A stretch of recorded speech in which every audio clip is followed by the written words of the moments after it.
আমিও হিন্দু ধর্মের পণ্ডিত, আমিও সংস্কৃত ভাষার উপরে ডক্টরেট করেছি, ডিগ্রি নিয়েছি। আমি ডক্টরেট নিতে গিয়া বুঝলাম, বুঝতে শিখলাম, জানলাম, বুঝতে শিখলাম।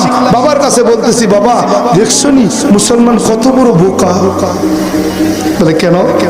আমি বললাম, বাবা আমরা কত ভাগ্যবান, আমরা ভগবানকে দেখে দেখে তার কদমে সিজদা দেই। আর মুসলমান কত বড় মূর্খ বোকা, এরা আল্লাহকে দেখে না কিন্তু আল্লাহরে নাকি সিজদা দেয়। বাবা কয় ঠিকই বলছি, এই না হলে তুমি আমার উত্তর শুনি, তুমি আমার বংশের প্রদীপ জ্বালাবে, তোমাকেই তো আমি এজন্য পণ্ডিত বানিয়েছি। হ্যাঁ বললাম, বাবা এটা ভাবতাম, এটা ভাবতাম, কিন্তু এখন বাস্তবে দেখি না না, মুসলমান বোকা নয়, মূর্খ নয়। মূর্খ হলাম আমরা যারা না বুঝে, না শুনে, না দেখে, না জেনে আমরা মূর্তির কদমে সিজদা করছি। বাবা কয় কি বলতে চাও খোকা? বললাম, বাবা আমি পণ্ডিত হতে গিয়ে, গবেষণা করতে গিয়ে দেখলাম দুনিয়ার জমিনে সত্যি যদি কোনো ধর্ম থেকে থাকে সেটার নাম ইসলাম। বাবা বলে কি বলতে চাও? আমি বললাম, বাবা কিছু বলতে চাই না, জানতে চাই। আপনি মুরব্বী, আপনার কাছে কি বলবো, আপনি আমাকে বলেন, আমি জানতে চাই। বাবা কই কি জানতে চাও খোকা বলো? বললাম, বাবা আপনি তো আমাকে পণ্ডিত বানাইছেন, কেন পণ্ডিত বানাইলেন? আমাকে পণ্ডিত না বানাইলে কি হতো না?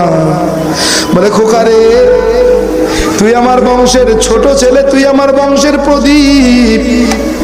ও খোকা, তোরে পণ্ডিত বানাইছি, আমি তো চিরকাল দুনিয়ার জমিনে থাকবো না। এই দুনিয়ার জমিন থেকে আমাকে একদিন বিদায় হতে হবে। আমার পরে আমার দায়িত্ব কে পালন করবে? এজন্য আমি বাবা তোমারে পণ্ডিত পুরোহিত বানাইয়া নিয়ে আসছি।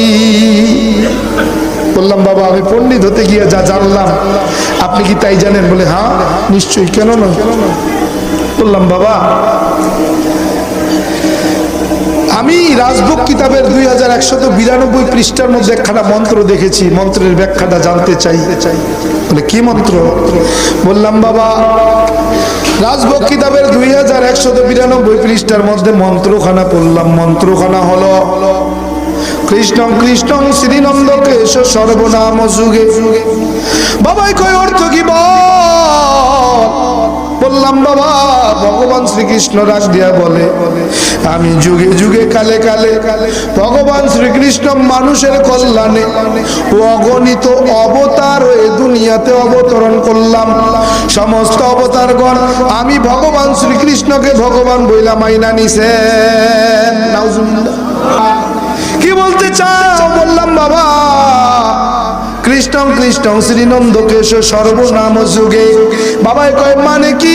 বললাম, বাবা ভগবান শ্রীকৃষ্ণ ডাক দিয়া বলেন, আমি ভগবান শ্রীকৃষ্ণ মানুষের কল্যাণে অগণিত অবতার হয়ে দুনিয়ার জমিনে অবতরণ করলাম। সমস্ত অবতারগণ আমি ভগবান শ্রীকৃষ্ণকে ভগবান বইলা মাইনা নিলেন। বললেন, বাবা ডাক দেয়া কয়, বাবা ঠিকই তো আছে। বললাম, না না ঠিক নাই। বলে কেন ঠিক নাই? বললাম, বাবা ভগবান শ্রীকৃষ্ণ ছিলেন স্রষ্টা, হলেন সৃষ্টি। যখন স্রষ্টা সৃষ্টি হইয়া যায়, এই সৃষ্টিকে কোন স্রষ্টা নিয়ন্ত্রণ করে?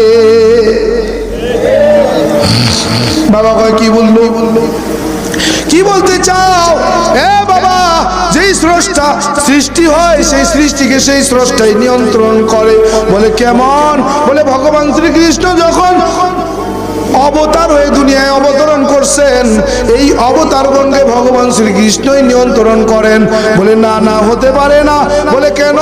বলে স্রষ্টা সৃষ্টি হলে তার ক্ষমতা থাকে না। বলে তাইলে কি বলতে চাও? বললাম, বাবা স্রষ্টা যখন ভগবান শ্রীকৃষ্ণ যখন মানুষের কল্যাণে পূর্ব আকাশে সূর্য হয়ে ঝুলে গেছেন, এই সূর্য নামক দেবতাকে কোন কেমন স্রষ্টা নিয়ন্ত্রণ করেন?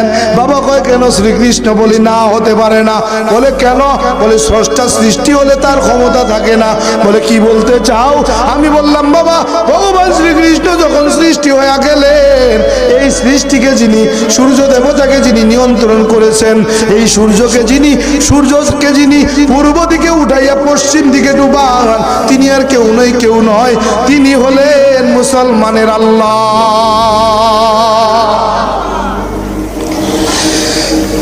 বাবা কি বলতে চাও? বললাম বাবা, ওই সূর্য দেবতাকে মুসলমানদের আল্লাহ নিয়ন্ত্রণ করে। বলে কেমন? বলে বাবা কেন এই কথা বলো? বললাম বাবা, স্রষ্টা সৃষ্টি হয়ে গেলে তার ক্ষমতা থাকে না। বলে বাবা রে, যা তুমি বুঝাইতে চাও তাইলে বোঝো না। বলে কি বুঝাইতে চাই, কি বুঝি না? বলে বাবা, আরে যেই আল্লাহ সেই তো ভগবান। নাউজুবিল্লাহ। বলে যেই আল্লাহ সেই ভগবান। আমি বললাম না, তা হতে পারে না, আল্লাহর ভগবান এক হয় না। বলে কেমন? বলে বাবা, আল্লাহর ভগবান এক না। বলে কেন? বললাম বাবা, ভগবান জায়গা কাল পাত্র ভেবে হয় তার পরিবর্তন। আল্লাহ এমন এক সত্তা, জায়গা কাল পাত্র ভেবে নাই তার কোনো পরিবর্তন। বলে কেমন? বললাম বাবা, ভগবান বাংলাদেশের বাঙালি, বাংলা ভাষায় কথা বলি, মাতৃভাষা বাংলা। আমরা বাংলা ভাষায় যখন ভগবানকে ডাকি, কি বইলা ডাকি? বলে ভগবান। বলে লিখার বেলায় কি লিখি? বলে ভগবান।